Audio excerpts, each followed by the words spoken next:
Chapter 114, The Gilder. Penetrating further and further into the heart of the Japanese cruising ground, the Pequod was soon all astir in the fishery. Often, in mild, pleasant weather, for 12, 15, 18, and 20 hours on the stretch, they were engaged in the boats, steadily pulling or sailing or paddling after the whales, or for an interlude of 60 or 70 minutes, calmly awaiting their uprising, though with but small success for their pains. At such times, under an unabated sun, all afloat all day upon the smooth, slow, heaving swells, seated in his boat, light as a birch canoe, and so sociably mixing with the soft waves themselves that like hearthstone cats they purr against the gunwale. These are the times of dreamy quietude, when beholding the tranquil beauty and brilliance of the ocean's skin, one forgets the tiger heart that pants beneath it, and would not willingly remember that this velvet paw but conceals a remorseless fang. These are the times when in his whaleboat the rover softly feels a certain filial, confident, land-like feeling towards the sea, that he regards it as so much flowery earth, and the distant ship, revealing only the tops of her masts, seems struggling forward, not through high rolling waves, but through the tall grass of a rolling prairie. As when the Western emigrants' horses only show their erected ears while their hidden bodies widely wade through the amazing verdure.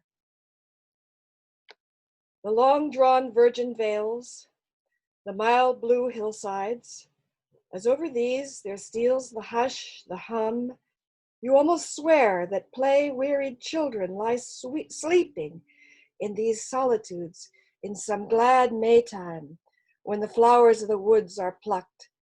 And all this mixes with your most mystic mood, so that fact and fancy, halfway meeting, interpenetrate and form one seamless whole.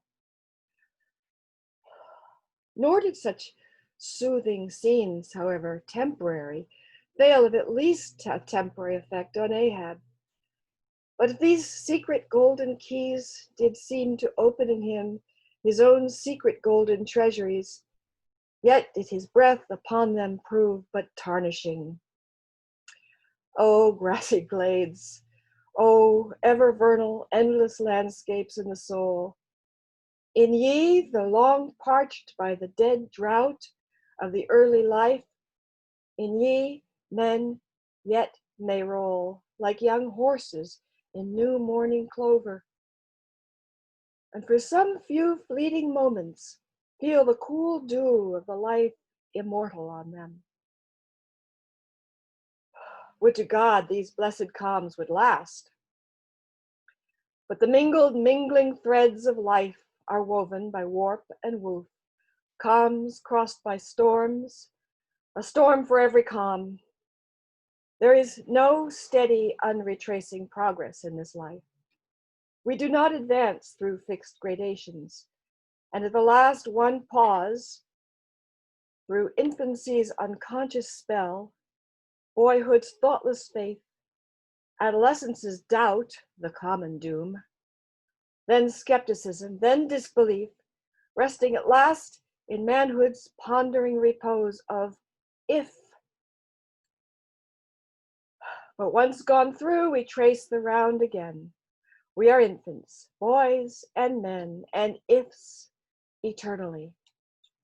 Where lies the final harbor whence we unmoor no more? In what rapt ether sails the world, of which the weariest will never weary? Where is the foundling's father hidden?